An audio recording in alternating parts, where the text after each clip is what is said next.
Welcome back. All right, news of the day video for all you fine people on the internet. It is Monday. It is November the 10th. So let's go ahead and start at the top of the board. That is normally how these things work. Carson Meyer has been waived by the Buffalo Sabres. I think he probably clears, but it is very unpredictable who does or doesn't get taken on waivers these days, so we'll see. Also in Buffalo news, Yuri Kulik, who's missed, I think, the last few games for them. He is now, it's been revealed, out indefinitely with a blood clotting issue. So that can take some time. That can take a while. And with him being out indefinitely, we'll see exactly how long he's going to be out for. For the Buffalo Sabres, a team that are sitting at the bottom of the East, not great news, especially since Kulik is a key part of their future. But he's going to be out for the time being. Craig Berube, after last night's loss against Carolina, clearly not happy with the Leafs and their efforts away from the puck, saying we don't value the defensive side of the puck enough. They got outshot 22-2 in that third period. There are a lot of things they didn't do enough in that third period, especially considering it's at home and especially considering they need more wins. The Toronto Maple Leafs, a team that are normally one of the top teams in the East this year, that has not been the case. And it's a bit more of a struggle for them. So Craig Berube saying what we all kind of knew after last night's game.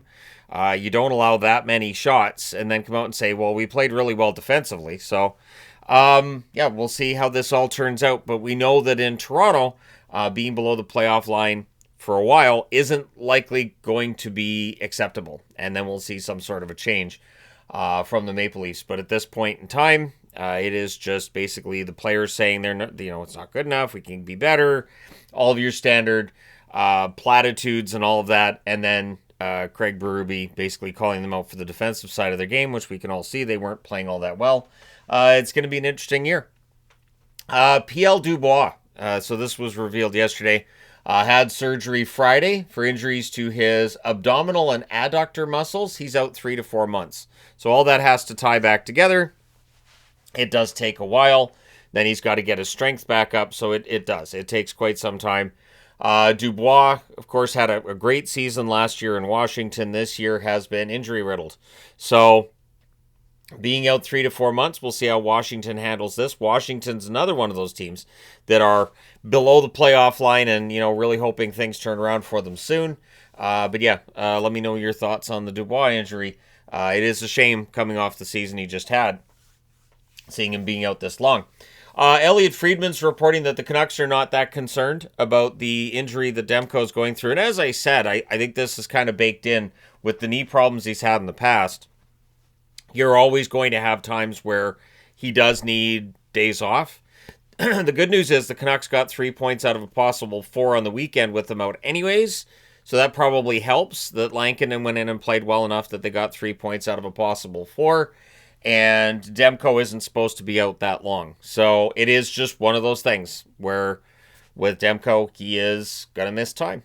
Other Vancouver news, their PWHL franchise, the Golden Eyes, revealing their logo at center ice. And they're the only PWHL team who has a permanent logo at center ice because they're the only PWHL team, I believe, who are not sharing their building with someone else. They're playing at the Pacific Coliseum. That is all theirs. And so it is nice to see their logo at center ice. It is one of those things that if you're looking at a league and going, okay, how pro is this? It's one of those things that can be kind of impressive to see all of their branding all around the arena and especially, at center ice in this case. So, yeah, Vancouver's in a really good position to succeed. We'll see how things go this year for them in the PWHL. Daryl Ray at the Hockey Hall of Fame. He has been named the 2025 Hockey Hall of Fame Foster Hewitt Memorial Award winner. Daryl Ray is one of the best color announcers in the National Hockey League. He doesn't hide that he's rooting for Dallas, essentially. He's the Dallas color announcer. But he also provides, first off, words I haven't heard before. Second, I will admit, there's been a few times where I've Googled it and gone, is he using that word right? Ah, he is. All right, that's a pretty good word. But he's very entertaining and he's very insightful. And that's why I think it's great that he's winning this award and that people are recognizing him for all these years of work that he's done. It's very impressive. Daryl Ray, one of my favorite broadcast teams is the Dallas Stars broadcast team, and that's a big part of the reason why. So, nice to see him getting recognized. The Hall of Fame, of course, that's today.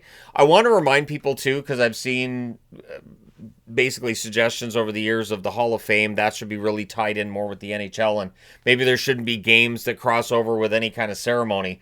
But the Hockey Hall of Fame is independent of the National Hockey League. The NHL doesn't have any official ties to it, so there isn't really anything in the scheduling that would be baked into, well, we have to, avoid the Hockey Hall of Fame that day, or so that's why there isn't anything like that with the NHL. Although last night it was nice to see the Hall of Fame, most of the Hall of Famers that are going in being at that Leafs game.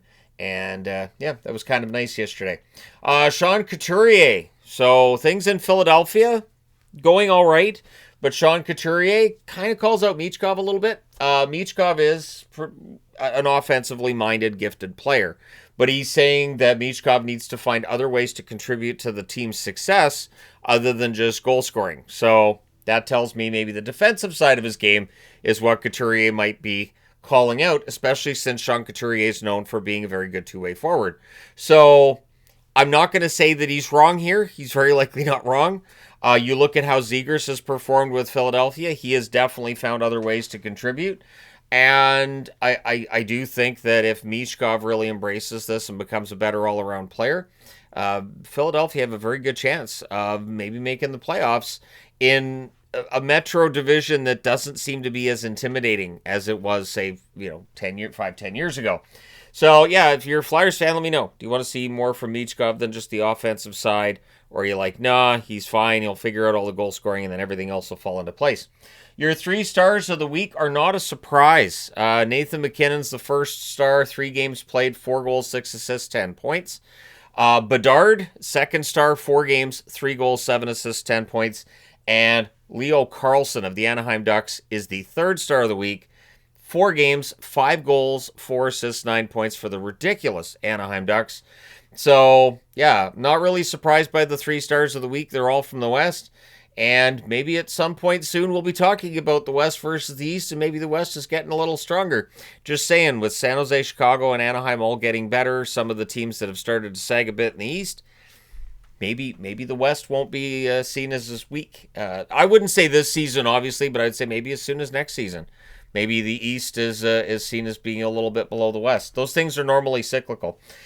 So yeah, I don't have any argument with the 3 stars of the week at all. Absolutely remarkable week put together by them. In fact, I'm looking at the league right now and thinking, do we have more superstars than normal? Feels like we have a ton of superstar players right now in the National Hockey League, which is great for guys who have contracts that are upcoming. They're definitely going to get paid. Injury news with the Edmonton Oilers. Ryan Nugent-Hopkins is out at least a week for them. Kapanen, who I believe they put on LTIR today, is out at least until December. So we'll see how long Kapanen's out for. Nugent-Hopkins being at least a week. This is the new way of doing things. It was day to day, week to week, and now it's at least. They'll be out at least a couple of weeks. At least means in a week they go, it's going to be at least another week. So, yeah, there you go. Let me know, Oiler fans, how you feel about that. Of course, the Oilers having their own troubles, and now I'm starting to see conversations about goaltending, because you got to play the hits. Vinny Trocheck returns tonight for the Rangers, as expected, against Nashville, and he's desperately needed by the New York Rangers.